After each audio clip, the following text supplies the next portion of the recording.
Hey guys, my name is Max and welcome to Simple Biology. In this video we're going to be talking about the extracellular region, which is basically all the stuff that's outside of the cell membrane. Now the extracellular region is one of those places where the definition of life starts to get a little bit mushy. Now obviously these proteins and other components that are going to be outside the cell, they came from life, but are they necessarily alive? They're definitely essential to life, and this is why we're going to be talking about them in this video.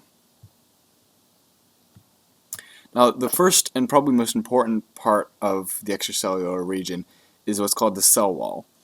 Now, it's not actually present in animals like us, but it is present in every plant that we've encountered so far. And in plants, it's made up of a carbohydrate called cellulose. Now, cellulose is a big chain of glucose monomers polymerized into a big chain, and that's how the cell wall is formed. It's made up of these long chains of cellulose. Now, the cell wall provides extra support for the cell and kind of keeps it in the right shape, does all that kind of stuff. It's basically a cytoskeleton outside of the cell and performs that job even more fully. As just kind of an interesting thing, the cellulose fibers are oriented perpendicular to the growth of the plant cell. This makes sense because those fibers, along their length, are constricting the cell and keeping it from growing in those directions. And it's only by adding more of those cellulose fibers that it's going to elongate and stretch out.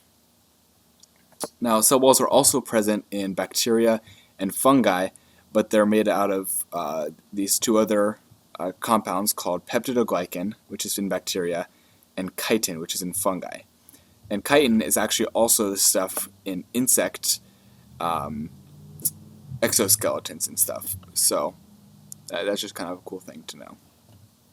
Now in animals, there's actually something completely different in the extracellular region, and it's called the extracellular matrix. Like I was saying, it's present only in animals, and it's made up out of four types of protein, basically. There's glycoproteins, which are the this little green and brown furry-looking thing. Collagen, which are these big fibers.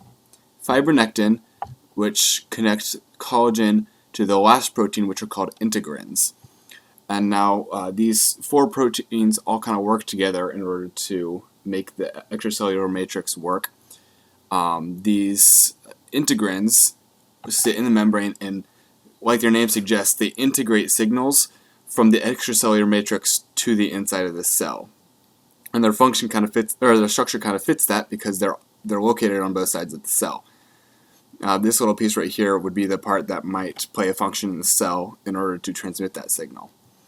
And then the fibronectin is what gets the signal from the extracellular matrix itself into the integrins, and all these glycoproteins and the collagen keep the extracellular matrix together and allow those signals to be transmitted.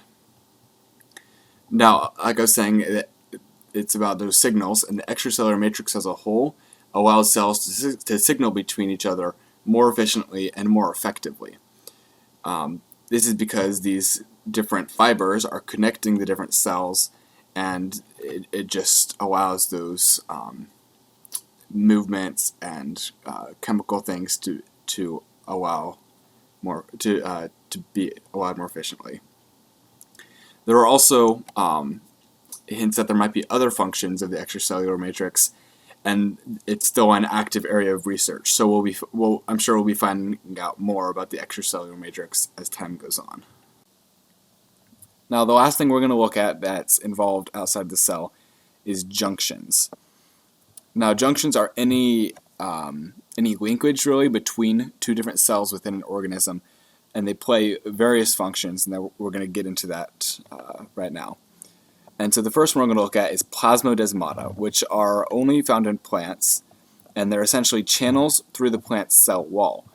You can see in this picture, these two blue regions are the cytosol of two different cells, and this is the plasmodesmata, and the little grayish beige area is the cell walls. Now, you would think if there's these cell walls that are blocking off the cell, it would be pretty hard to communicate between these two cells because they're completely blocked off. There's just stuff in the way. It's a huge non-living mass of cellulose.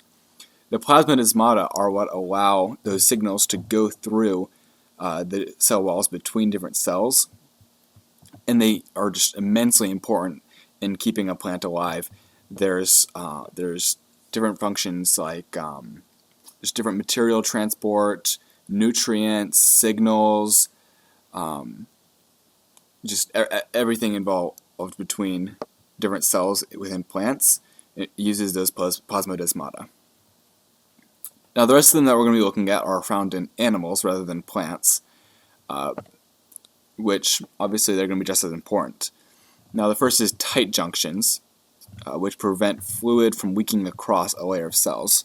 This little network of protein fibers is what constitutes a tight junction. Now there would be another cell behind this, and that's what that tight junction is across. So that would prevent fluid from going through those two cells, because as it goes, it's just blocked off by that layer of protein fiber. This would be especially important in like epithelial tissue, like your skin. If you don't want all of your body fluid to leak out of your skin, you got to have these tight junctions just on all the layers of skin in order to prevent that fluid from leaking. Now the next type is a desmosome, which holds cells together, and they function kind of like big rivets. This is kind of what they look like, and they're just these big kind of plate-looking things of proteins that are attached across different membranes, and they're just big, sturdy proteins holding different cells together.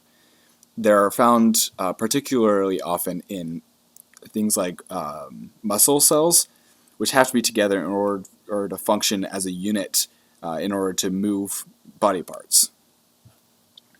The last one is a gap junction, which plays essentially the same role as a plasmodesma, but in animal cells. And there are these channels of cytoplasm between two different cells. They look a little bit like this, and it just allows the cytosol and cytoplasm to go through between two different cells in order to allow signals and materials and different nutrients to be transported between them. And that's really it for the extracellular region. It's as simple as that.